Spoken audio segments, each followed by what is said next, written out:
அரபு நாடுகளை ஊடுருவ வாய்ப்பு இருக்குது அப்படின்னு தெரிவிக்கிறாங்க. இதை வந்து தெரிவிச்சிருக்கிறது பார்த்தீங்கன்னா குவைத்துடைய முக்கியமான காலநிலை ஆய்வாளர் பெதர் அமீரா இதை வந்து தெரிவிச்சிருக்கிறார்.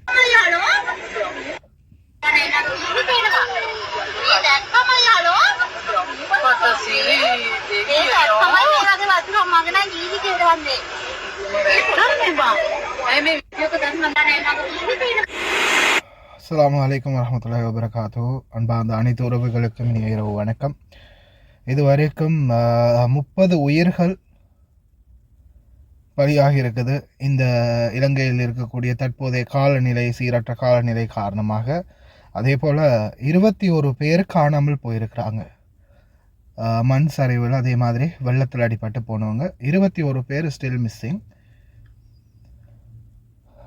இன்னமும் சரியான தகவல்கள் கிடைக்கல. அதே போல் ஒவ்வொரு டேம்களுடைய ஒவ்வொரு அணைக்கட்டுகளும் திறக்கப்பட்டிருக்குது. தண்ணீருடைய வேகம்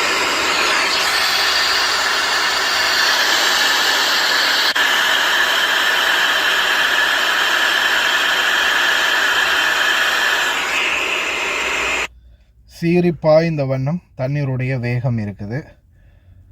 முடிந்த வரைக்கும் பிரார்த்தனை பண்ணுவோம், இறைவன் தான் பாதுகாக்கணும் அனைவரையும். தற்போதைய காலநிலை இன்னும் ரொம்ப மோசமாகிட்டு இருக்குது. இலங்கையினுடைய நிலைமை மட்டும்தான் அப்படியான்னு பார்த்தீங்கன்னா,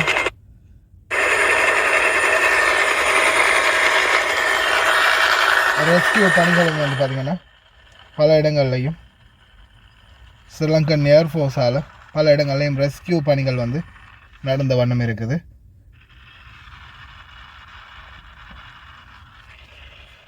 வீடியோஸ்கள் முடிஞ்சால் நான் அட்டாச் பண்ணுறேன் கடைசியில். அதே போல் அரபு நாடுகளுக்கு மிகப்பெரிய அச்சுறுத்தல்.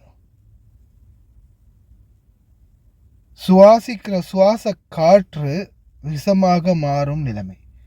சுவாசிக்கக்கூடிய காற்று, அந்த காற்றை நாம் சுவாசிக்கும் போது இரத்தம் உடம்புலேருந்து வெளியேறும். அந்த அளவுக்கு நச்சுத்தன்மை வாய்ந்ததாக இருக்கும் அப்படின்னு தெரிவிச்சிருக்காங்க. தற்போது எத்தியோப்பியாவில் 10,000 வருடத்துக்கு பிறகு வெடித்திருக்கக்கூடிய இந்த எரிமலை, இதனுடைய துகள்கள் வந்து தற்போதைக்கு காற்றில் கலக்குது. இப்போ ரீசெண்டாக விமான பயணங்களுக்கு மிகப்பெரிய பாதிப்பு ஏற்பட்டுச்சு.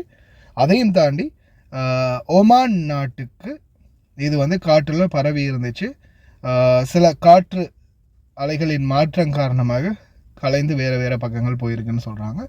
ஆனால் மறுபடியும் காற்று மிடில் ஈஸ்ட்டை நோக்கி வரும்போது எத்தியோப்பியாவிலேருந்து வரக்கூடிய இந்த துகள் அரபு நாடுகளை ஊடுருவ வாய்ப்பு இருக்குது அப்படின்னு தெரிவிக்கிறாங்க.